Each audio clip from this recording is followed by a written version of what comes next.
আসসালামু আলাইকুম সম্মানিত ভিউয়ার ও প্রিয় শিক্ষার্থীরা, কেমন আছো তোমরা? মাহে রমজানের শুভেচ্ছা। আজ প্রথম রমজান গেল, ইফতার করে তোমাদের সাথে একটা ভিডিও লেকচার নিয়ে হাজির হয়েছি। আজ দশম শ্রেণীর শিক্ষার্থীর সাথে ক্লাস করব। দশম শ্রেণী লাস্ট যে ভিডিও লেকচার করেছিলাম, যে পার্টটা আমরা আলোচনা করেছিলাম, সেটা ছিল কি দশম অধ্যায়ের দূরত্ব উচ্চতা বিষয়ের। তখন আমরা বলছিলাম এই অধ্যায়টা আমরা কয়েকটা পার্টে বিভক্ত করব। আজ আমরা এই অধ্যায়ের দ্বিতীয় পার্ট নিয়ে আসছি। দ্বিতীয় পার্টে আমরা সমস্যা সমাধান করব। কি করব? দশম অধ্যায়ের সমস্যার সমাধান।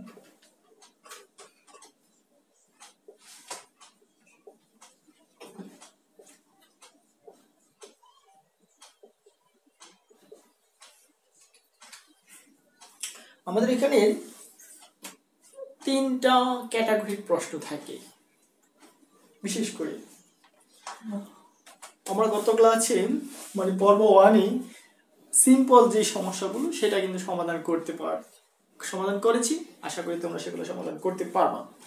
এখন তোমাদের নবম দশম শ্রেণীর মেন বইয়ের যে সমস্যাগুলো আছে, আমরা সেই সমস্যাগুলো আসি।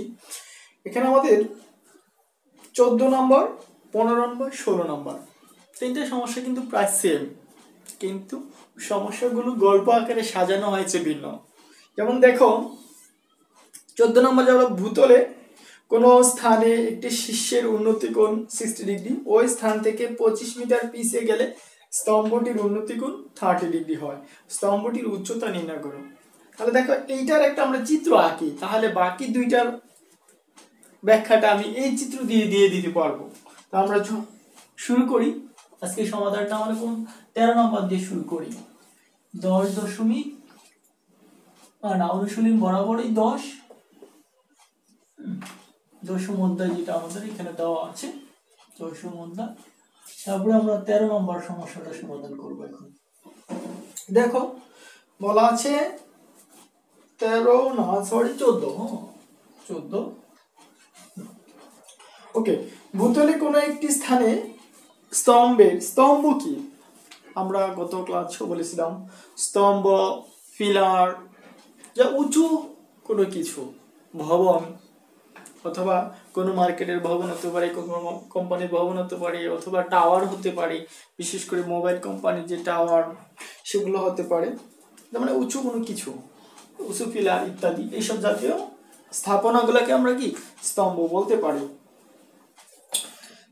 তাহলে বলা আছে ভূতলে কোন স্থানে একটি তাহলে একটি স্তম্ভ আমরা আঁকি। মনে করলাম এটা একটা স্তম্ভ, তার একটা নাম দিয়ে দিই। এই স্তম্ভটা এবি স্তম্ভ, যার উচ্চতা আমাদের এখানে কি দেওয়া নেই। তাহলে উচ্চতাটা মনে করলাম স্তম্ভের উচ্চতাটা কি এইচ। এখন তাহলে এখানে কি আছে স্তম্ভের গোড়াটা, তাহলে এটা কি আছে ভূমির সমান্তরাল আছে। স্তম্ভটা কি ভূতে দাঁড়ানো আছে, ভূমির সমান্তরাল কোন রেখার সাথে আমরা তুলনা করতে হবে এগুলো। তাহলে কি করলাম, এখানে এই ভূয়ের উপর কোন জায়গায় বলা আছে, কি বলা আছে ভূতলে কোন স্থানে একটি ওই স্তম্ভের শীর্ষে, তার মানে এটার সাথে মনে করলাম এই জায়গায় এই শীর্ষের সাথে উন্নতি কোণ কত 60 ডিগ্রি। ওকে 60 ডিগ্রি। তারপরে কি করলো বলা আছে ওই স্থান থেকে কোন জায়গা, তা মনে করলাম এই জায়গাটা সি বিন্দু, এখান থেকে 25 মিটার বা 25 মিটার পিছিয়ে গেলে স্তম্ভটির উন্নতি কোণ। এখান থেকে আরেকটু পিছিয়ে আসলাম, তো মনে করি এখানে আসলাম আমরা, ঠিক না, এখানে আসলাম 25 মিটার। তাহলে এখানে ওই স্তম্ভের দেখো তখন এই শীর্ষের সাথে উন্নতি কোণ হয়, তাহলে এখানেও একটা কোণ উৎপন্ন হচ্ছে, তাহলে তখন এটা হয় কত 30 ডিগ্রি। ওকে 30 ডিগ্রি হচ্ছে। তাহলে এখন আমরা চিত্রটা পেয়ে গেলাম।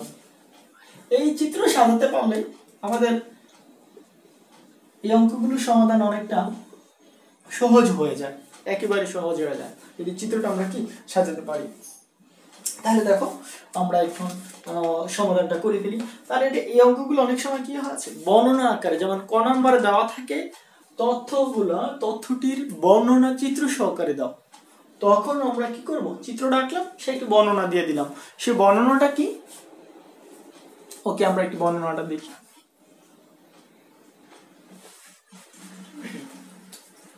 দেখো আমাদের তাহলে একটা বর্ণনা আমরা একটু দাঁড় করাইলাম। সেই বর্ণনাটি কি হলো, এবি একটি স্তম্ভ যার উচ্চতা এস ধরে নিলাম, এস ভূতলে কোন স্থানে, তাহলে এটা হলো ভূতল, কোন স্থানে সি বিন্দুতে, যে কোনো এক জায়গায় সি বিন্দুতে স্তম্ভের শীর্ষের সাথে উন্নতি কোণ 60 ডিগ্রি হয়, যে নামটা কি, সেই কোণটা কি এসি বি কোণ, এটা এসি বি কোণ দিয়ে দিলাম, ইচ্ছা করে না দিলে পারতাম। তারপরে হচ্ছে ওই সি বিন্দু থেকে 25 মিটার, আমাদের প্রশ্নে বলা আছে ওই বিন্দু থেকে 25 মিটার পিছিয়ে গেলে, তাহলে সি বিন্দু থেকে 25 মিটার পিছিয়ে ডি বিন্দুতে, এটাই লিখে দিলাম, সি বিন্দু থেকে 25 মিটার পিছিয়ে ডি বিন্দুতে স্তম্ভের শীর্ষের সাথে উন্নতি কোণ কত, এডি বি কোণ সমান কত 30 ডিগ্রি। আমরা লাস্ট টিউটোরিয়ালে উন্নতি কোণ অবনতি কোণ সম্পর্কে বলেছি, এখানে উন্নতি কোণ আবারও বলে দিই, আমরা এটা একটা বইয়ের সমান্তরাল রেখার সাথে উপরের কোনো বিন্দুর সাথে যে কোণ উৎপন্ন হচ্ছে সেটা উন্নতি কোণ, আবার বইয়ের সমান্তরাল রেখার সাথে নিচের কোনো বিন্দুর সাথে যেটা উন্নতি যে কোণ উৎপন্ন হচ্ছে সেটা কি অবনতি কোণ। তার মানে আমরা এটা বইয়ের সমান্তরাল রেখা এর উপরে, যদি আমরা চিন্তা করি এখানে বইয়ের সমান্তরাল রেখাটা এখান থেকে নিচে হচ্ছে, তাহলে সেটা কি অবনতি কোণ হবে। ওকে, তাহলে দেখো আমাদের এটা হয়ে গেল। এখন আমরা কি করব, সমাধান করে আমাদের মূল টার্গেট কি, আমাদের বের করতে হবে এবি মান, বলছে ওই স্তম্ভের উচ্চতা কত। ওকে, উচ্চতা বের করতে হলে এখানে এ বি ডি একটা সমকোণী ত্রিভুজ আছে, এ বি সি একটা সমকোণী ত্রিভুজ আছে। তা আমরা দেখো এ বি সি যদি নেই, তাহলে এখানে এইচ উচ্চতাটা তো আমাদের বের করতে হবে, কিন্তু বি সির কোনো মান নেই, কিন্তু আছে আমাদের আমার সি এর মান আছে। এই জন্য আমরা কি করতে পারি, এটাকে দুইটা ভাগে ভাগ করে করতে হবে, এ বি সি ত্রিভুজ নিতে হবে একবার, আর একটা দিতে হবে এ বি ডি ত্রিভুজ নিতে হবে। তাহলে আমরা একটু আসি, তাহলে এখানে আমরা কাজ করি প্রথমেই এই দুইটা ত্রিভুজের যে কোনো একটা নিয়ে কাজ করলেই হবে, ঠিক আছে। এবার আমরা তাহলে আমরা কি করব, এ বি ডি ত্রিভুজ নিব অথবা এ বি সি ত্রিভুজটা নেব। তাহলে প্রথম আমরা চলে আসি ত্রিভুজ এ বি সি। আচ্ছা, এটা এ বি সি ত্রিভুজটা কি ধরনের ত্রিভুজ, লাস্ট ক্লাসে বলেছি আমরা ত্রিকোণমিতির এই জগৎটাই ছিল সমকোণী ত্রিভুজ নিয়ে। তার মানে এটা কি সমকোণী ত্রিভুজ, যেহেতু খাড়া জিনিস বইয়ের সাথে লম্বালম্বি ভাবে পতিত হয়, তখন সেটা সমকোণ উৎপন্ন করে, তার মানে এখানে সমকোণ। একটা সমকোণী ত্রিভুজের ক্ষেত্রে আমরা কি ত্রিকোণমিতিক অনুপাতগুলোর প্রয়োগ প্রমাণ করতে পারি। তাহলে এখানে আছে কি tan, আমাদের এই বাহু আর এই বাহু নিয়ে কাজ করব, ঠিক না। তাহলে এই দুইটা বাহু আমরা এটা কি আমাদের কোণের বিপরীত বাহু মানে লম্ব, আর এটা কি ভূমি। তাহলে এখানে কোন অনুপাত আনবো, tan না cot অথবা sin cos। আমরা জানি লম্ব আর ভূমির সাথে কোন অনুপাতের সম্পর্ক, tan cot। তাহলে আমরা tan cot নিয়ে আসলাম, সুতরাং tan 60 সমান সমান a b divide by b3। Okay, তাহলে tan 60 এর মান কত, √3। মনে আছে তোমাদের, অবশ্যই মনে আছে। আর এ বির মানটা ওইখানে নাই, তার ধরলাম এইচ ধরলাম সেটা, আর বিসির মানটা যদি আমরা ধরে নেই, মনে করো এখানে বিসিটা এক্স ধরলাম, তাহলে এক্স বসাতে পারবো, আর নাহলে বিসিটা বিসি রাখো, সমস্যা নাই। ওকে, তাহলে আমরা একটু কাজ করি, বজ্রগ্রহণ করলে কি হচ্ছে, এখানে হচ্ছে √3 বিসি, √3 বিসি ইকুয়াল টু কত এইচ। তাহলে আমরা এস এর মানটা রাখতে পারি অথবা কি বিসি মানটাও রাখতে পারি। এখন দেখো আমরা তাহলে এখান থেকে কি করি, বিসি সমান সমান কি হবে এস ডিভাইড বাই √3, একটা মান আমরা এখানে পেয়ে গেলাম, যেটাকে 1 নং বললাম। ওকে, এবার দেখো, এবার আমরা চলে আসলাম কি এই ত্রিভুজটাতে চলে আসি। এখানে একটা পার্ট করে দিই আমরা, এই ত্রিভুজটা আরেকটা ত্রিভুজ কি A B C, A B D. সুতরাং ত্রিভুজ এ বি ডি এখানেও সমকোণী ত্রিভুজ, তাহলে এখানে 30 ডিগ্রি, এখানে কি আছে tan 30 সমান সমান লম্ব বাই ভূমি, লম্ব কত AB divide by BD, BD। Okay, এবার দেখো tan 30 মান কত 1/√3।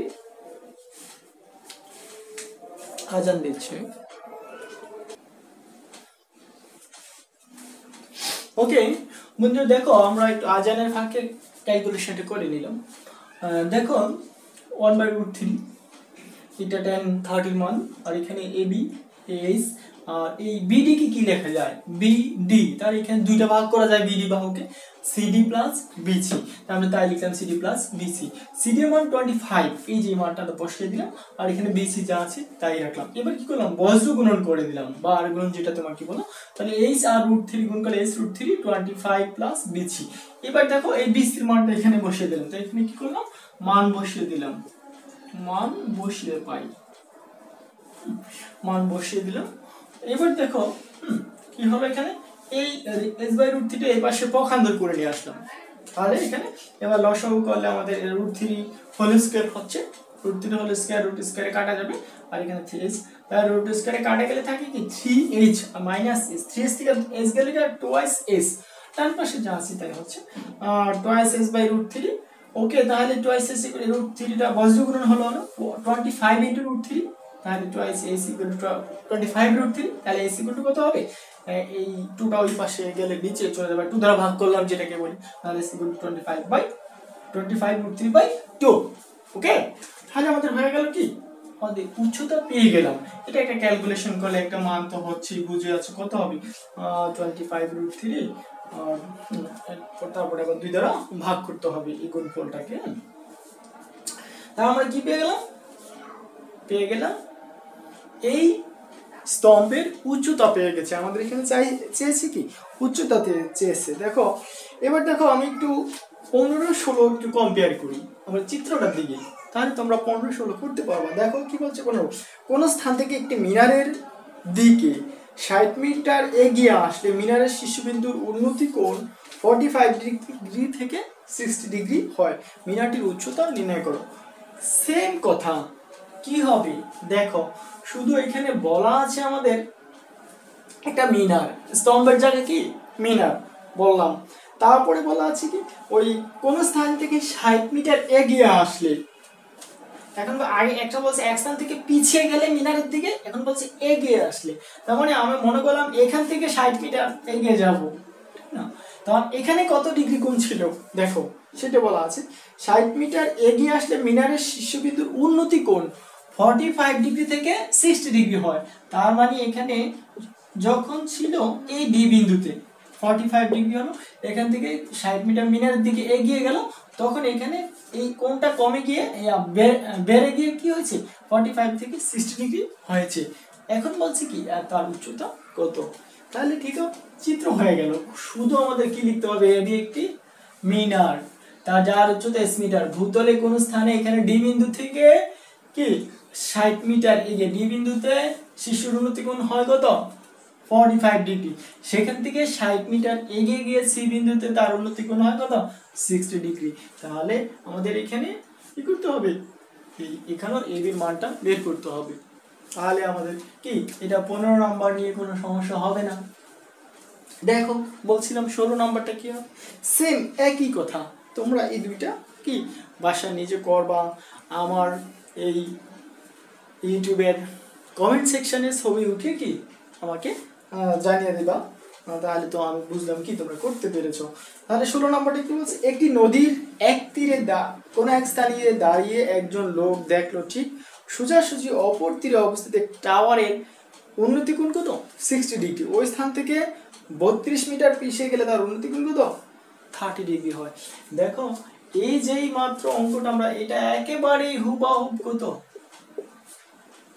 নম্বর, এই 14 নম্বরের মতো, এটা 16 নম্বরের তথ্যটা কি বলছে, তাহলে আমাদের বললাম এই যে বিছি এটা হলো মনে করলাম একটা নদীর প্রস্থ, এই জায়গাটা কি একটা নদীর প্রস্থ, এটা কি একটা নদী, ঠিক না, তাহলে একজন ভদ্রলোক এখানে দাঁড়িয়ে দেখতেছে এই অপর তীরে এই জায়গায় এটা একটা কি আছে টাওয়ার আছে বা গাছ আছে, যেটাই আছে আমাদের এখানে কি বলছে, আমাদের এখানে তথ্যে বলছে অপর তীরে টাওয়ারের উন্নতি কোণ কত দেখলো, দাঁড়িয়ে দেখলো উন্নতি কোণ 60 ডিগ্রি দেখলো, 60 ডিগ্রি, সেখান থেকে কত মিটার 32 মিটার, 32 মিটার পিছিয়ে গেছে, 32 মিটার পিছিয়ে গিয়ে তার উন্নতি কোণ দেখলে কত 30 ডিগ্রি।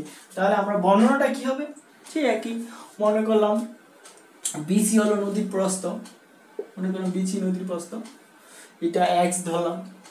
আর নদীর এক পাড়ে অবস্থিত এবি হলো সেই গাছ মিনারটি, এবি হলো মিনারের উচ্চতা এস মিটার। তাহলে সি বিন্দুতে ভদ্রলোকটি দাঁড়িয়ে দেখতেছে তার শীর্ষের সাথে উন্নতি কোণ কত 60 ডিগ্রি, সেখান থেকে 32 মিটার পিছিয়ে ডি বিন্দুতে গিয়ে দেখতেছে তার শীর্ষের সাথে উন্নতি কোণ কত 30 ডিগ্রি। তাহলে আমাদের এই বর্ণনায় শেষ।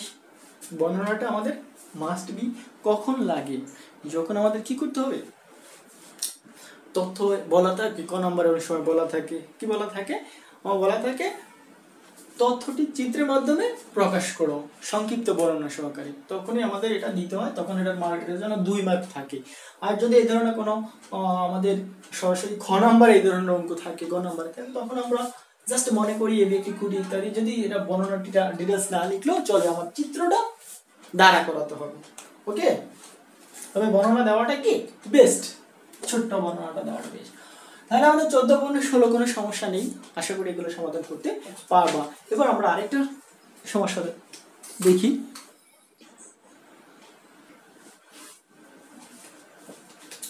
প্রিয় শিক্ষার্থীরা, আমরা 17 এবং 18 নম্বর এই দুটা সমস্যার সমাধান করি একরকম প্রায় চিত্রটা, এটা আমাদের বর্ণনাটা ভিন্ন আছে।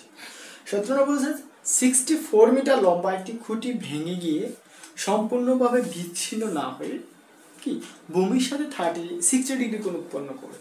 তখন বলছে খুঁটিটির ভাঙ্গা অংশের দৈর্ঘ্য কত। আমরা বিভিন্ন জায়গায় বিভিন্ন রকম ঘাসপালা ভেঙে পড়তে দেখা যায়, ঠিক আছে, দেখে গিয়ে একটা অংশ ভেঙে আরেকটাকে মাটির সাথে ভাবে, মানে এই মাথার অংশটা ভেঙে মাটির সাথে মিলে গেছে, মানে টোটালি গাছের গোড়া ভাঙে না, গাছের মাঝামাঝি কোথাও জায়গায় ভেঙে গিয়ে যেভাবে মিলিত হয়েছে। এই ধরনের আমরা গাছ অথবা খুঁটি, বৈদ্যুতিক খুঁটি বিভিন্ন সময় কি মাঝ বরাবর ভেঙে যায়, গিয়ে আমরা কি করতে কি হয় এভাবে ভূতলে গিয়ে একটা প্রান্ত মিলিত হয়। এই ধরনের সমস্যা নিয়ে এটা সাজানো হয়েছে। বলা আছে 66 মিটার একটি খুঁটি, তাহলে আমরা একটা খুঁটির দৈর্ঘ্য 66 মিটার, সেটা হলো, তাহলে আমরা এখানে 17 নম্বরটা দেখাচ্ছি, সমাধানটা কত 17 নম্বর। একটা খুঁটির দৈর্ঘ্য হলো 64 মিটার,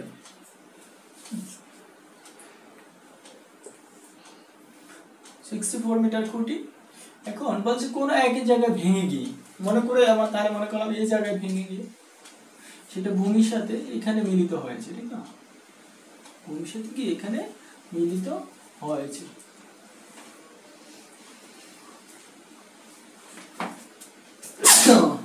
আলহামদুলিল্লাহ, তাহলে মনে করলাম সম্পূর্ণ খুঁটিটি কি দৈর্ঘ্য এবি, সি বিন্দুতে ভেঙে গিয়ে ভূমিতে ডি বিন্দুতে মিলিত হয়েছে। বলছে এই অংশটা ভাঙা অংশটা কি এখানে ভেঙে এখানে চলে আসলো, তাহলে এই ভূমির সাথে এখানে দুইটা কথা হতে পারে, একটা হলো ভূমির সাথে কোণ উৎপন্ন করে, আরেকটা কি ভাঙা অংশের সাথে। তাহলে আমাদের বলছে খুঁটিটি ভেঙে ভূমির সাথে, তার মানে এখানে 60 ডিগ্রি কোণ উৎপন্ন করছে। যদি বলতো ভাঙা অংশের সাথে, তাহলে এই জায়গায় কোণটা হতো। ওকে, এই জিনিসটা আমাদের ক্লিয়ার হতে হবে। এবার আসি, দেখো তাহলে এই সম্পূর্ণ খুঁটিটা ছিল কি, এটা আমরা যদি একটু ডট ডট দিয়ে দিই, অনেক সময় দেখি ডট ডট চিহ্ন দেওয়া থাকে, হ্যাঁ, এই ছিল অংশটা। তাহলে এখানে আমাদের বর্ণনাটা কি হচ্ছে, সে একটু বর্ণনা দিতে হবে। মনে করি খুঁটির দৈর্ঘ্য সম্পূর্ণ খুঁটিটি এবি, তারপরে সেটি সি বিন্দুতে ভেঙে গিয়ে ডি বিন্দুতে ভূতলে কি ভূতলে বা ভূমির সাথে 60 ডিগ্রি উৎপন্ন করে মিলিত হয়েছে। তাহলে আমাদের এখানে ভাঙা অংশের দৈর্ঘ্য চাইতে পারি, অথবা কত উচ্চতে ভেঙেছিল। যদি বলি ভাঙা অংশের দৈর্ঘ্য কত, তাহলে এসি, আর এসিটা ভেঙে গিয়ে কিন্তু এই মাথাটা এখানে চলে আসছে, তার মানে এসি আর এডি এখানে সিডি এখানে সমান। আর যদি বলে কত উঁচুতে ভেঙেছিল, তার মানে এই বিসি উচ্চতায় ভেঙেছিল, তখন এইটাও বের করতে পারি। এই তথ্য দিয়ে আমরা এই তথ্যগুলো দুইটাই চাইতে পারি, কত উচ্চতায় ভেঙেছিল অথবা ভাঙা অংশের দৈর্ঘ্য কত, অথবা এই গাছের গোড়া থেকে কত দূরে গিয়ে কি মিলিত হলো, কত দূরে গিয়ে গাছের গোড়া থেকে কত দূরে গিয়ে মিলিত হলো। তাহলে আমরা একটু বর্ণনাটা দিই।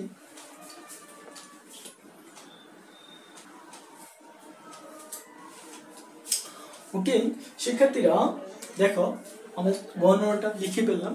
তাই কি লিখলাম, এবি খুঁটিটি সি বিন্দুতে ভেঙে গিয়ে সম্পূর্ণভাবে বিচ্ছিন্ন না হয়, সি বিন্দু বিচ্ছিন্ন না হয়ে ভূমির সাথে ডি বিন্দুতে 60 ডিগ্রি কোণ উৎপন্ন করে। তাহলে এখানে একটা জিনিস দেখো, এসি ভেঙে গেছে, আবার এখানে এই ডি বিন্দুটাই বা এই মাথাটা এখানে মিলিত হয়েছে ভেঙে গিয়ে। তাহলে এখানে এসি আর সিডি সমান, এসি আর সিডি কি সমান। এখন তো এসিটাকে কি লিখতে পারি আমরা, পুরোটা হলো এবি হলো কি 64, তাহলে এসিটাকে আমরা লিখতে পারি এই এবি মাইনাস বিসি। তাহলে এবিটা কত 64, তাহলে 64 মাইনাস বিসি লিখতে পারি। ওকে, কারণ এবির মান কত 64, অথবা এটাকে যদি এস ধরো তাহলে এখানে এস মাইনাস বিসি আবার এস এর মান বসিয়ে দিলাম, তাও করতে পারি আমরা উচ্চতাটাকে। ওকে, এবার আমরা কি চলে আসি, তাহলে আমাদের বের করতে হবে কি, দেখো আমাদের বের করতে হবে বলছে ভাঙা অংশ, এসির মান বের করতে হবে। তাহলে এখানে এসি পাইলাম 64 মাইনাস বিসি, তার মানে এসির মানটা বের করার আগে আমাদের আরেকটা কাজ করতে হবে কি, বিসির মানটা ভেঙে বের করতে হবে। এখানে আবার যদি বলে কত উচ্চতা ভেঙেছিল, তাহলে মানে বিসি বের করতে হবে। ওকে, অনেক সময় প্রশ্ন থাকে, তাহলে আমরা বিসি মানটা বের করার জন্য কি করতে হবে, বি ডি সি এই ত্রিভুজ দিয়ে এই আমরা প্রথমে কি করি, এই এটা কি আছে, তখন আমরা এটা হলো যেমন কোন এখানে, তাহলে লম্ব আর এটা কি অতিভুজ, লম্ব আর অতিভুজের সাথে কোন অনুপাতের সম্পর্ক আছে মনে আছে, লম্ব অনুপাতের সাথে সাইন অনুপাতের সম্পর্ক আছে, ঠিক না। তাহলে সাইন কত 60 ডিগ্রি সমান সমান লম্ব বাই কি অতিভুজ। হ্যাঁ, তাহলে আমাদের বিসি হলো লম্ব, অতিভুজ কত সিডি বা ডিসি যেটাকে বলি ডিসি। ওতে sin 60 মান কত মনে আছে, আছে √3/2। বিসির মান তো আমাদের বের করতে হবে, ঠিক না। অত বিসির যদি আবার ধরে নাও x, তাহলে এখানে x দিতে পারো, তাহলে এখানে 64 - x বিসির জায়গায় x দিতে পারো। ওকে, আর ডিসির মানটা কি আছে 64 মাইনাস কি বিসি। ওকে, বা দেখো এবার একটু ক্যালকুলেশন করব আমরা, টুয়াইস বজ্র গুণ করলে 2 বিসি, টুয়াইস বিসি সমান সমান এখানে √3 64, মানে এখানে √3 দ্বারা গুণ করে 64 মাইনাস বিসি। তাহলে এখানে আমরা পেলাম টুয়াইস বিসি ইকুয়াল টু কত 64 √3 মাইনাস কি √3 ইনটু বিসি, তাহলে বিসি √3। ওকে, আমরা দেখো তাহলে এখান থেকে আমরা এবার বিসিটা পাশে পক্ষে 2 plus 2 BC plus BC √3 equal to কত 64 √3। তাহলে আমরা এখানে কি পাইলাম, দেখো এখানে বিসিটা কমন নিয়ে যায়, বিসি কমন নিলে থাকে কত, থাকে 2 প্লাস √3 ইকুয়াল টু কত 64 √3। তাহলে এখানে আমাদের কি থাকে, থাকে বিসি সমান সমান থাকে 64 √3 উপরে 64 √3 নিচে 2 প্লাস কি √3। ওকে, আমরা এবার ক্যালকুলেশন করব, ক্যালকুলেটর তো আছে আমাদের। ওকে প্রিয় শিক্ষার্থীরা, দেখো আমাদের একটু ক্যালকুলেশনটা শেষ হলো। আমরা এখানে 64 × √3 গুণ করলাম 110585, আর 2 প্লাস √3 যোগ করলাম, এটা হলো। এখন এটাকে এটা ভাগ করলাম 29.702, এটা পেলাম কার মান, বিসি মান পেয়ে গেলাম। তার মানে বিসি মান যদি বলে ভাঙা কত উচ্চতায় ভেঙেছিল, তাহলে কি হবে, কত উচ্চতায় ভেঙেছিল, তাহলে এত উচ্চতায় ভেঙেছিল, এটা এককটা হবে মিটার হবে, এককটা হবে কি মিটার হবে। ওকে, তাহলে আমরা কি আমরা বের করতে হবে কি এসি, তাহলে এসি মানটা কি 64 মাইনাস বিসি, 64 থেকে বিসি বাদ দিয়ে দিলাম, তা থাকে 34/29। ওকে, আমরা পেয়ে গেলাম ভাঙা অংশের দৈর্ঘ্য পেয়ে গেলাম এত, বুঝছো। এখানে এই জিনিসটা যে এককটা দিতে হবে, এককটা কি মিটার, এই জিনিসটা মনে করে দিতে হবে, না হলে লাস্ট পুরো অঙ্কটা করে আসলাম ভাঙা অংশের দৈর্ঘ্য এটা লিখে এককটা দিলে না, তাহলে এক মার্ক কমে যাবে। কারণ কিছু জিনিস আছে একক ছাড়া একেবারেই অসম্পূর্ণ, দৈর্ঘ্য প্রস্থ উচ্চতা এগুলো মাপতে গেলে আমাদের কি একক লাগবে, ঠিক না, তখন এগুলো কি একক ছাড়া একেবারে অসম্পূর্ণ। ওকে, দেখো আমরা পরের সমস্যাটা দেখি, 17 নম্বর সমস্যাটা দেখি। 17 নম্বর সমস্যাটা যদি আমরা দেখি তাহলে কি হচ্ছে, দেখো 18 নম্বরটা কি বলা আছে, একটি গাছ ঝড়ে এমন ভাবে ভেঙে গেল যে ভাঙা অংশ দণ্ডায়মান অংশের সাথে 30 ডিগ্রি কোণ উৎপন্ন করে গাছের গোড়া থেকে 12 মিটার দূরে মাটি স্পর্শ করছে। ঠিক চিত্রটা কিন্তু একই হচ্ছে, ঠিক না। এখন এখন আমাদের কিন্তু উচ্চতা বলা নেই, বলা আছে একটা গাছ জলে ভেঙে গেছে, ভাঙা অংশটা দণ্ডায়মান অংশের সাথে, তার মানে এখানে 30 ডিগ্রি কোণ উৎপন্ন করছে। ওকে, এখানে 30 ডিগ্রি কোণ উৎপন্ন করেছে। এবার বললো কি গাছের গোড়া থেকে এখান থেকে 12 মিটার দূরে মাটি স্পর্শ করছে, ঠিক না? তখন আমাদের সূত্র 1, তখন আমাদের তথ্যটা কিভাবে আমরা বের করতে পারি? দেখো একটু চিন্তা করলে হবে। একে আমাদের চাইছে কি, চেয়েছে সম্পূর্ণ গাছটির দৈর্ঘ্য, এবি বের করতে হবে। আর প্রথম আমরা কি বার করা, এই সিডি বার করো, সিডি এসি বার করো, তারপর বিসি বার করো।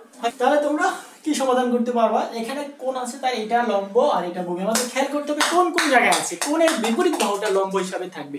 সবসময় এই জিনিসটা কি খেয়াল করবা।